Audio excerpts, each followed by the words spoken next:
When we look at the healthcare evolution, we can see that there's this big burden. The elderly portion of the population has never been this big.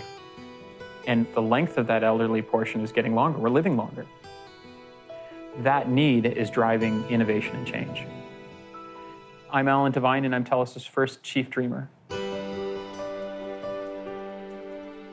I think most people are scared of getting old because it's unknown. And when we think of getting old, we think of missing opportunities. I was 8 years old when my father passed away.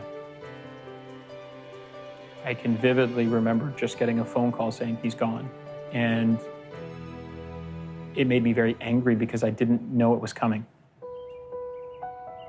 My mom, very independent, very strong woman, never needed anybody to tell her how to live life and how to monitor herself. She started having these episodes. And in the beginning, nobody knew what they were. We went to see cardiologists, we went to see neurologists. The medicine at the time couldn't see what was wrong. So we had to move her into my house. And it got to a point where I actually was just hearing her breathing change. And it would wake me up. I'd rush out of my room, I'd run to her room, and I'd give her CPR, call the ambulance, pick her up, off to the hospital. We'd go spend 4 hours in the hospital, and then we'd come back home and I'd have to go to work the next day. But while I'm at work, what am I thinking about? I'm thinking about the fact that my mom wasn't breathing just 8 hours ago. I think, who's watching her right now?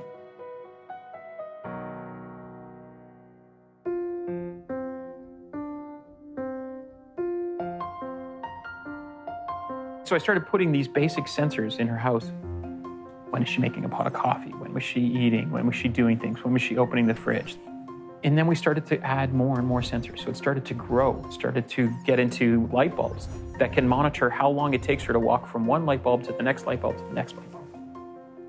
In the days before she would tell me she was sick, I could see it clearly on the data that I was looking at. Her patterns completely changed. All based on consumer-grade data. We see lots of technologies out there, but they're designed to do one task. Like if I gave you a Fitbit, it'll tell me how much your step count is. If I give you an O2 monitor that tells me what your O2 levels are. If I put an air quality sensor in your house and it tells me the contaminants, what does that mean? And so what we're showing in this dashboard is that harmonization of the data. And it's putting together this picture of a pattern. Hi, Mom. How you feel? I know. Good. Ready for some tests? Yes. All right. The biggest success, I think, at this point is we got recognition by doctors that this is a right path.